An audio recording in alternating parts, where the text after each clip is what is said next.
Hey friends, welcome back to Her Purpose, a podcast for women in real estate seeking alignment with God, family, and work. Today, Stephanie is talking about the journey of becoming a real estate agent.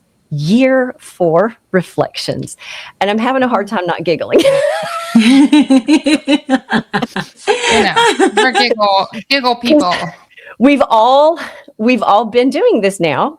We've all finished our 4th year. We are going into that 5th year. And for me, I'm like, wait, how in the world has it already been 4 years? And wow, I've grown a lot. So I'll preface this one with, we've had a lot of women that are not in real estate listen to our podcast, ask about being in our community. So maybe you're a newer agent and you're like getting stuck and hung up on things, or maybe B, you're listening and not an agent, but you've considered it at some point in time. This podcast is for you.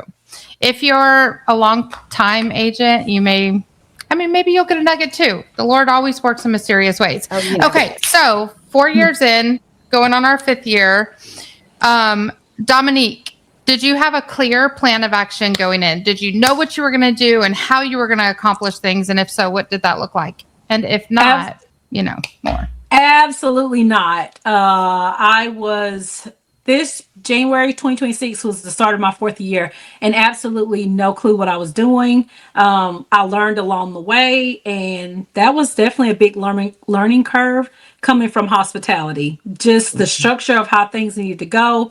I lacked that in the first 3 or 4 months. I didn't do what I was supposed to with learning stuff. It was during that period of COVID, and it was just go. It was no time to learn. So I closed deals left and right, but I had somebody guiding me along the way. So no, definitely. Yeah, I think that's just the way it is. You take the exam and you know all this stuff, and then you go become an agent and you're like, I know nothing. I know nothing. That was not my story, Ruthie. I took the exam and I thought I knew everything because I had success in network marketing, that I thought, oh my gosh, I'm going to come in and I'm going to recruit a bunch of agents and I've got this and I am going to like rock it and make a ton of money. I feel like I'm echoing. So that was not my story. However, that did not work. It did not work, and we'll get into that in a minute. It's not a good... No. All right, Ruthie, what were you most nervous about, but maybe would not have admitted at that time? I may have admitted it at that time, even failing, just failing. And that's, I think it's natural. I'll say that. I think it's natural to just be afraid you're going to fail. When I opened a gym back in Greenwood several years ago, it was the first like little boutique gym opened in Greenwood. I knew that a lot of people thought it wasn't going to work. They didn't think I was even going to get it open. I got a couple of comments on that, and then I got it open, and then it did great. So, but I was always afraid of failing with that too. Like, well, if I fail, all these people are going to be right. And I think that a lot of people think it seems like there's two kinds of people that, you're going to go into real estate, you're going to be rich because you're going to make so much money. And then there's other people who are like, oh yeah, you'll never make it. It's so hard. You can't do it. You'll never, if you sell a house, good luck. You never will. So I think that's a good segue into all of us kind of sharing just a snippet of like what even made us go into real estate. And I had a old colleague of mine in a different field who had watched what I had been doing with network marketing and was a real estate agent, pretty good at it and making quite a bit of money. And her thing was you can come and kill it here. You can make a lot of money. So I think that fed that ego and pride that I was already struggling with to then hear, oh yeah, this is where I'm going to make bank. Because I had been telling my husband all along, we're going to be wealthy. We're going to make a ton of money. That's God's plan for us. Has it happened yet? No, because it's probably not his plan for us, but that's okay.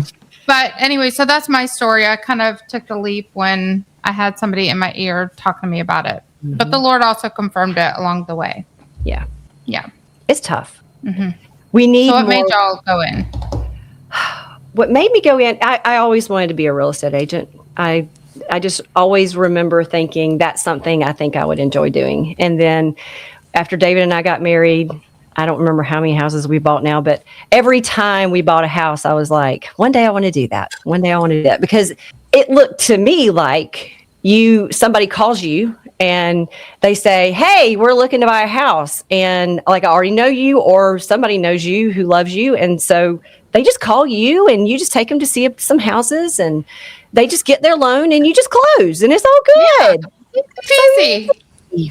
So yeah, I mean, and honestly, if I'd known what the first few years were going to be like, I don't know if I'd have chosen it in the long run. Oh, wow. I know. I'm glad I didn't know. Yeah. Yeah. But that was it. I just always wanted to. I just always thought real estate was cool. I like houses. Do you remember the big books that you would like find in public places? Did you, when you were a little girl, did you take those books and kind of like go through them and pretend? Yes. Me too. By the way, I'm old enough to say that when we bought our first house, that's how we found that house. It was in a book. Yeah. But also where we go on vacation, those real estate agencies will still put out those books. So I'm always getting those books. I really do just like houses. I like to see how people decorate them. I like to see, why did you put that there? Why is this here? I just think they're cool. Me too. Yeah. I agree. That's why I love new construction mainly, because I like the oohs and the ahs. I tend to do things that I enjoy, so I love my job. The reason I got into it, someone would come in all the time, and he said God told him to ask me what was I doing. My husband pushed me into real estate because he thinks that I'm Superwoman and I can do anything. Everything that I've ever done, he's like, you can do this. Here, go do this. He was like, I know you're meant to be an entrepreneur because you hate working for other people. I said, I don't hate working for other people. I hate that they don't appreciate all the things that I do for them. And this guy said, you've been building this business, this restaurant from the ground up as a manager, and got them all of this business. Do it for yourself. And it didn't dawn on me. One day he came in, he said, you have a real estate license. I'm like, how do you know that? I didn't tell anybody. I held on to it for almost a year. By the time I got into the business, it was time for me to recertify. I'm like, do what? I don't even know what that is. So I got into it. First year was great for me, but like I said, I didn't have the foundation that I was looking for. But it was definitely eye-opening, I would say. But I got into it because a guy came in and asked me, and he's still a real estate agent to this day. Now we're competition, so he might be like, why did I ask her? Yeah, that was always like I didn't never understand that, and I still have a hard time with it today. That's why I'm so blessed to connect to y'all. I can call, like I called Ruthie the other day. She was willing to stop her day and help me out with something that I hadn't done before, and I was like, I love that. Oh, I was on a horse when he called me. Oh, I love that. I seem to always call you when you're on a horse. Yeah. It's a good place to be. That's why with Her Purpose, we do collaboration over competition, because it's enough meat and potatoes out here for everybody. And when I first experienced that, my first 3 years was horrible. I was like, God, I know this is not what you meant me to do. I'm a social butterfly. So I'm lucky and blessed to have met y'all. Erin too, even though she's not here, she's under the weather. Yes.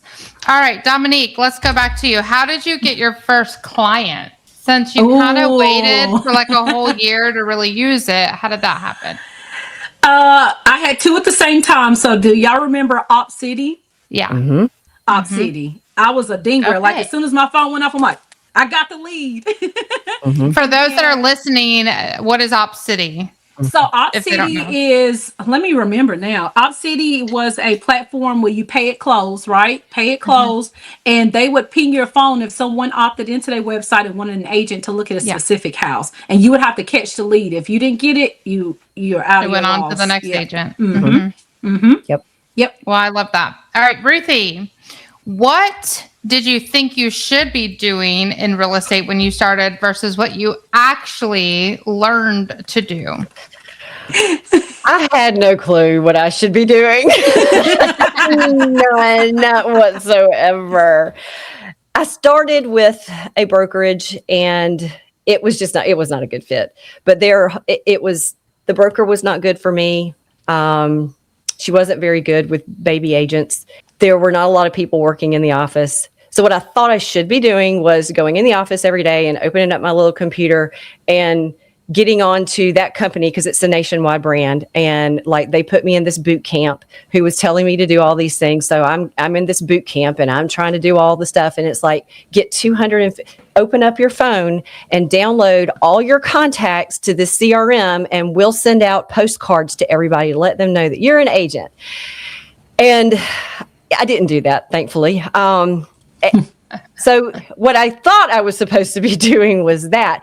And what I actually should have been doing was, I wish and I still don't know to this day, like who would I have gone to say, could you mentor me?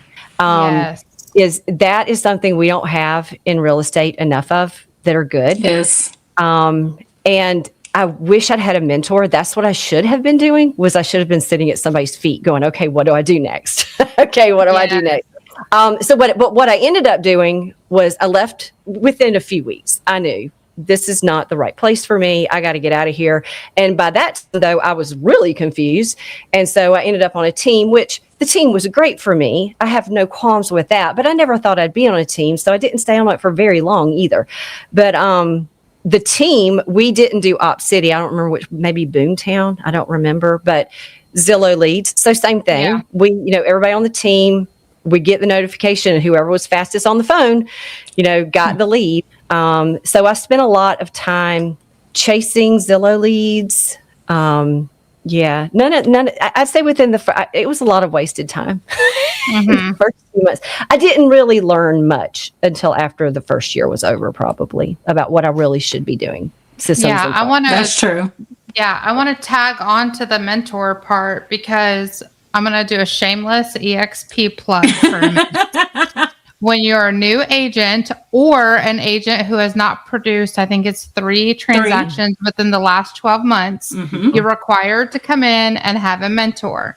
Okay, so that's a shameless plug. EXP is great about making sure we're set up with mentors. However, interview your mentors, right? Because I had a mentor with my first few transactions. And one of my questions that I was going to answer kind of goes into this. What is an early mistake that I made that taught me a lot? And that goes back to having a mentor who, just get a good mentor. Okay. So here's the mistake. Well, and hold on. Yeah. Also, shameless plug, Dominique is a mentor. Yes. And by the way, I tried to get a mentor. No one, I went through 10 or 11 people. They would not mentor me. They said they were too busy. Mm-hmm. So I had to just go out there. Yeah, you got to have a good one. And I bought one online. Mm-hmm. Yep. And with EXP, if you're already in, like, underneath whoever, it doesn't matter whether you're with one of us or somebody else. Your mentor does not have to be the person that you have recruited. So if you're working with a mentor already and you're early on with your EXP and you're like, you can also contact Dominique and look at potentially transferring your mentorship. So just FYI, your mentor is not necessarily the same person that you join with. Okay, so the mistake I made. Okay, I already kind of shared in this that I came in thinking I was going to be hot stuff, knew what I was going to do, how to plan, all the things. So I also have a personality, if you haven't gotten to know me enough yet. I'm very bold. I'm very direct. I will go all the way to the end of a thread. I have been called a kind Karen. Okay. not for like rude Karens. Okay. A kind Karen. Because I will go to the management and ask for managers. Okay. But I do it with respect and honor and kindness, knowing that not everybody in this position can actually do what I need done. So I got to go somewhere else. So anyways, keeping that in mind in this story. Okay, so that's my personality. And then I've got being fed by somebody who's even more a D on the disc analysis and even more of a Karen. And anyways, I'm going to stop there. She encouraged me. So I'm in a transaction and we're not getting something. I represent the buyer. We're not getting the thing that we want to get from the seller. And she was like, well, just threaten them by submitting the it's a form that basically says we're going to walk away. I don't think we actually have this form anymore, but it was like in my first year that we did use this, because if you're a new agent, forms change all the time. So just, make sure you go to the release form. Mm-hmm. Mm-hmm. So send in the release form, right? And they were like, the selling side was like, okay, cool. We'll put it back on the market. I was told to use it as a threat I did not know that it was a unilateral form and that we only needed one signature on it, okay? I didn't know. I didn't know. This is the point of having a good mentor or a good broker or being taught well. Okay, so 2 days later, I finally convinced the listing agent that we would still like to buy this house, and we went under contract again. But I had to eat a very, very large piece of humble pie, very large piece of humble pie to get that contract back and to let that listing agent know that I was so very sorry for using that as a threat. Because I didn't Do you know. still talk to that agent today? No, but I mean, she lives like an hour from here. She's up your way, actually. But we're friends on Facebook. We comment on things. Like, I think we're fine.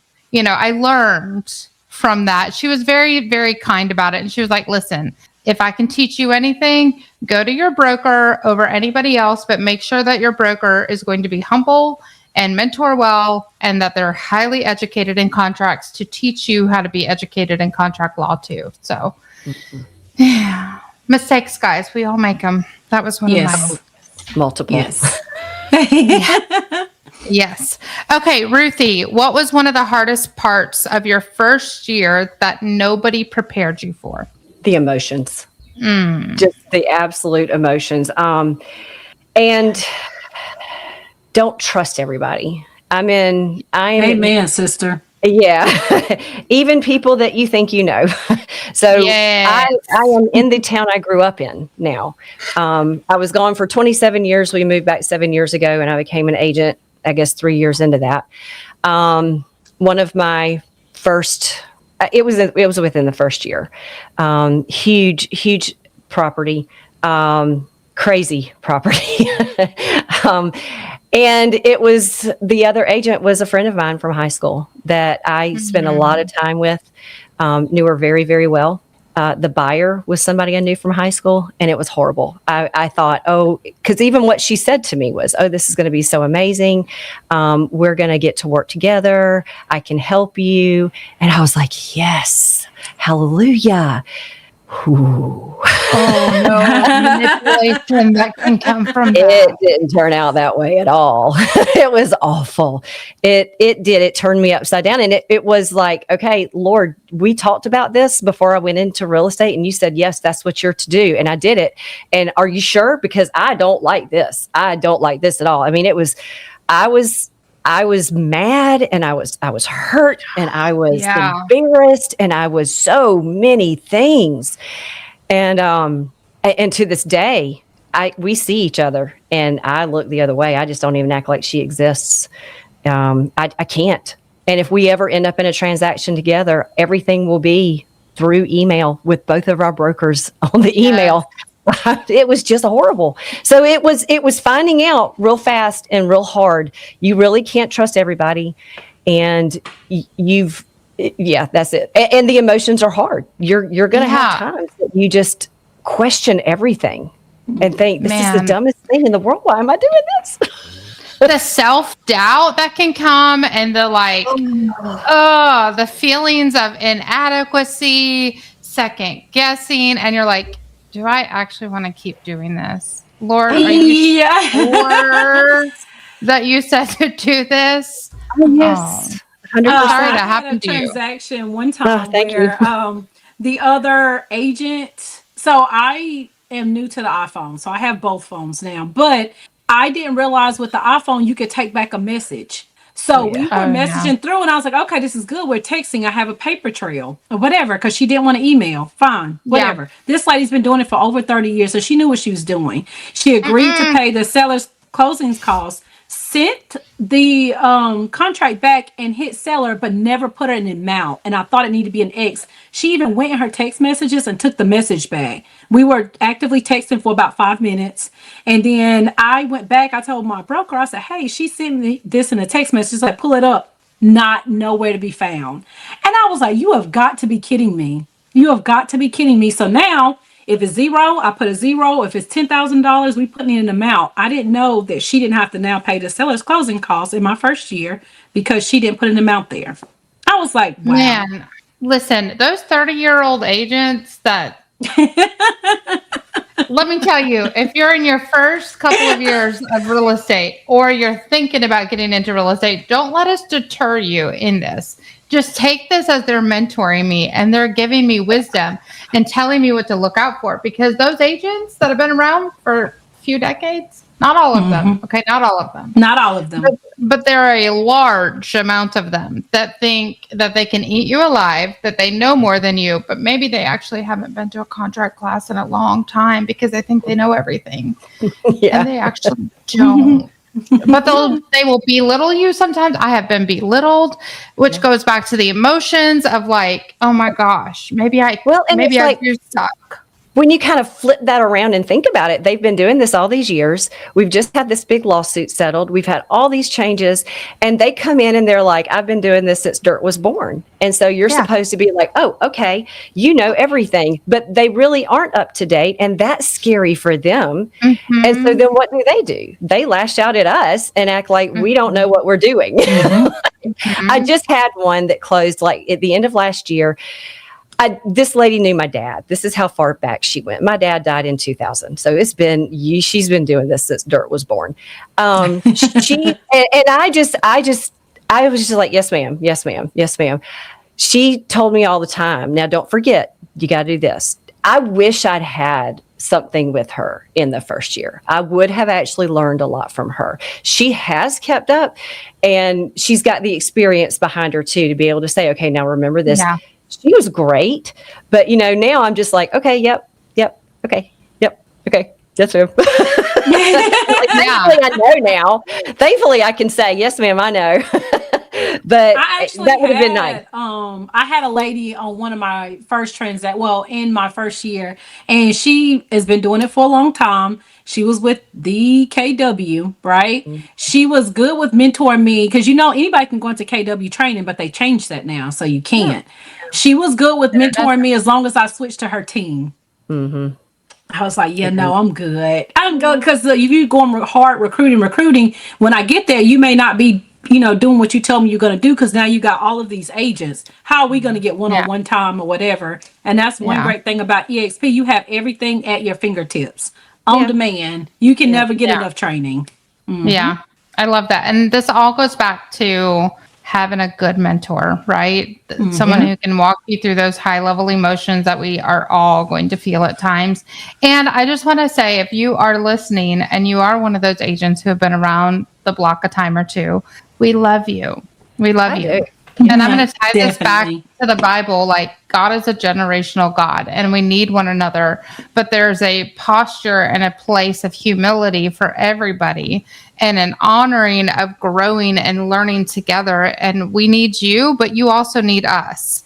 And so let's work together to make this field better. All right, Dominique. Well, I'm going to stop you. There's got to be another thing that's hard for them. All these new agents who come in who have no clue what they're doing. They don't have a mentor. They don't even have a good broker. And then they end up doing most of the work. Or they get a threat and they have to walk and have a hard thing. I get where they get frustrated. Yeah. Mm-hmm. Yeah. Okay. Sorry for the interruption. You guys, it takes 2 weeks to get your license, but it takes a lot longer to actually learn the field. Weeks. It does not. Listen, if you go to classes in person, it takes 2 weeks. I've had people even do it in a week. Just closed down. They had a 2-week class to get your real estate license. Mm-hmm. God, they do. Yeah.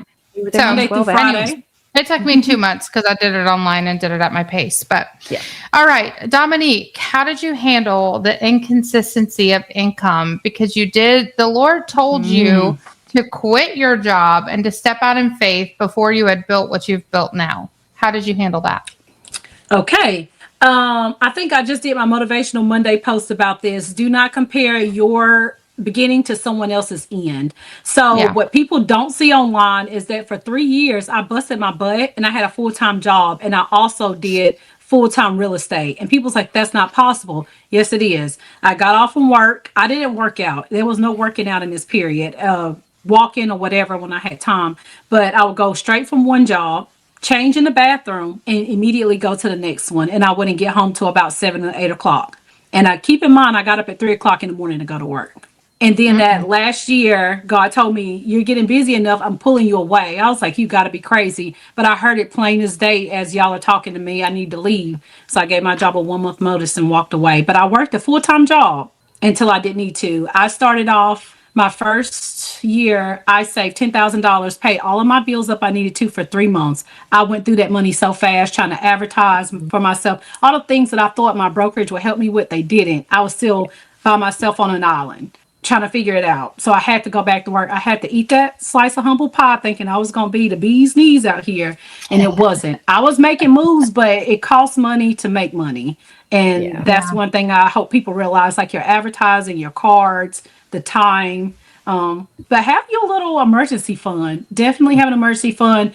And because all of the information is readily out here, you can come up with your action plan before you even start and kind of figure out how much money.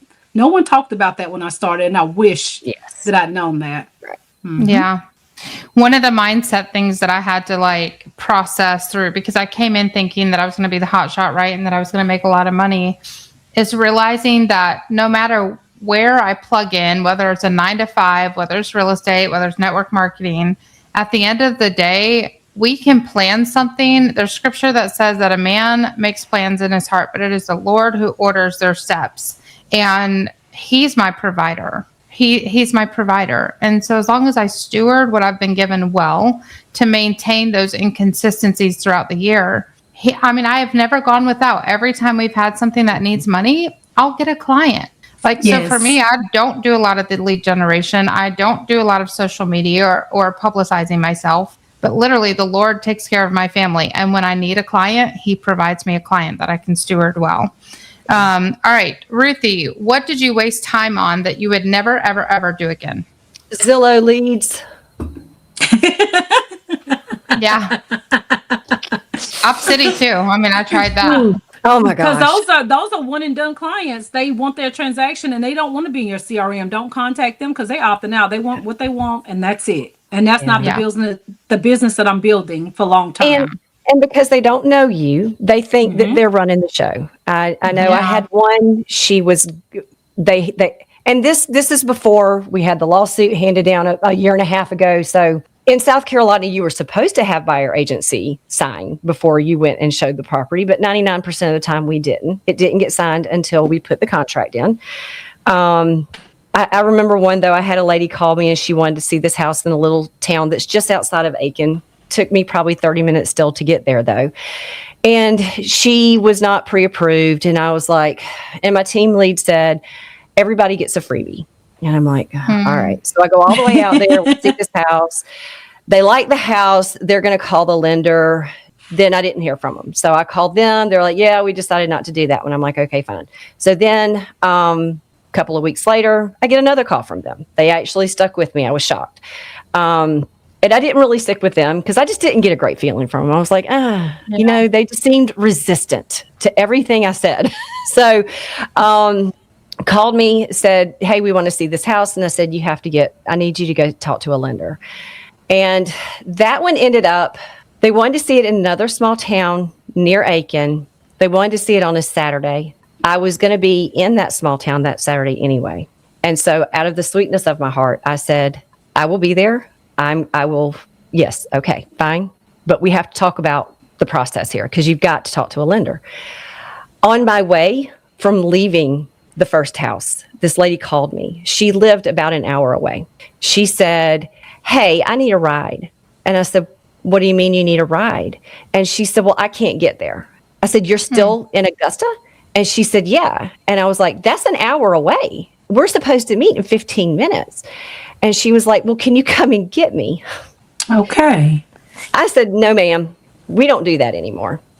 And I said, and also you're over an hour away from me. I am not, no. And I said, I can't show you anything else until you've talked to a lender. And she just kind of went off on me. And I said, I think you need to find another agent. Thank you very much. I hung up the phone. I blocked her. I was done. And that's the kind of thing I got was people who they didn't know you. They didn't care about you. They didn't want to keep you as a friend. They didn't care if like if you came from somebody they knew, like I work my sphere of influence now. So if somebody recommends me, you want those people to like you. There was no care there. Yeah. I think one thing that we are not taught early on in our career that is super beneficial is we can fire clients too. We can say no. Don't be desperate enough to be treated like less than, right? Like we don't get paid until we get to the closing table. And part of making sure that clients are actually ready to buy is having that pre-approval.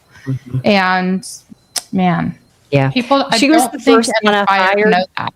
Yeah, she's the first one I fired, but she wasn't the last one I fired.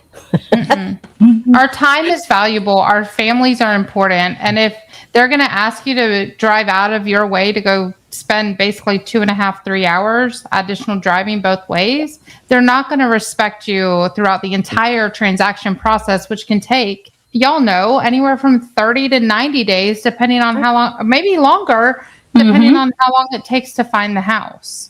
So... yeah, I love that. I definitely do relationships. So I have done some referrals. I'll be honest with you, I don't like them. The only referrals I like are coming from the clients I already closed, not from agent to agent, because they don't even know the people half the time. They can't tell you anything about them, and they just want to send them over. And those are not the people I want to put in my database. I want to put the people that, like my clients have called me. Most of my clients have already called or texted and said happy birthday. Like they follow me online, they're cheerleading you on, they share your posts and all the things. I want those. I would rather have 5 of those than 20 referrals. Money is important, but it's not everything. I want to enjoy what I do, and I love my clients. Love my clients. Yeah, that's what I spent an 11-hour day on Thursday. Woke up early to do some research on houses, spent about 6 hours in the car, came home, did some more research, wrote up an offer that I knew wasn't going to get accepted because there was a home sale contingency. The house isn't even on the market yet, but I'm going to do my job and submit the offer because you asked me to. And maybe also was told that the following day was a good day to win because it was Friday the 13th and it was Jason's day. And I just wasn't sure I handled that information. We had to talk you off the ledge on that one. You all sure did. Because I was like, do I go? I'm not sure. I mean, records are clean. Anyways, if you're listening to this podcast and that's you and it's you, love you, mean it. But we bring humor into our job. And you gave me some humor that day. Well, fear for humor on this side of things. Right. But that's something too that as a for new agent, I didn't think so much about the safety aspect of it either. No. Here I am, and I mean, like I kind of sort of did. Like I'm just going to go meet these people in the middle of nowhere, and I've never met them before. I've never talked to them before until just a few minutes ago when they dialed the Zillow number or hit the Zillow button, and it was. I got to a house and I was like, you can't see this house from the road. I don't know. Oh, that's creepy. Yeah. And I'm like, nobody knows. Nobody knows. So if you are a new agent, always make sure somebody knows where you are at all times. Get the Life 360 app if you need to. Hey, we should ask Life 360 to sponsor this podcast. But I mean, seriously, get it and make sure people are watching and checking in on you while you're out. Ruthie, you told me to make sure that I wore tennis shoes that day and flexible clothing. I mean, these are all great tips, guys, because you just never know. Definitely. Yes. It's tough. I think the biggest key takeaways from this is if you're a new agent or looking to get into real estate, mentorship is so important. The right brokerage is so important, and really relying on God to be the one to order your steps and trusting him the entire way through it, knowing he's your provider and that your sphere of influence is there to support you, but they're not your ultimate provider. Yep. If this episode spoke to you, we'd love for you to like, share, and please subscribe and leave us a 5-star review. I'm about to pray us out. Lord, thank you so much for the wisdom that you bestowed upon us 3 women. Even though we've only been there in real estate for 4 years, we feel like we dropped a lot of nuggets and gems, what I like to call free 99 to newer agents. I wish that that I had this when I first started as some guidance and leadership and just hearing other people's opinions on how to do things. Let this speak to the women that are listening to this, my God, and let it feed their soul and give them something that maybe they're looking for. Thank you for all that you do in covering us. In Jesus' name we pray. Amen. Amen. Bye, ladies. Bye.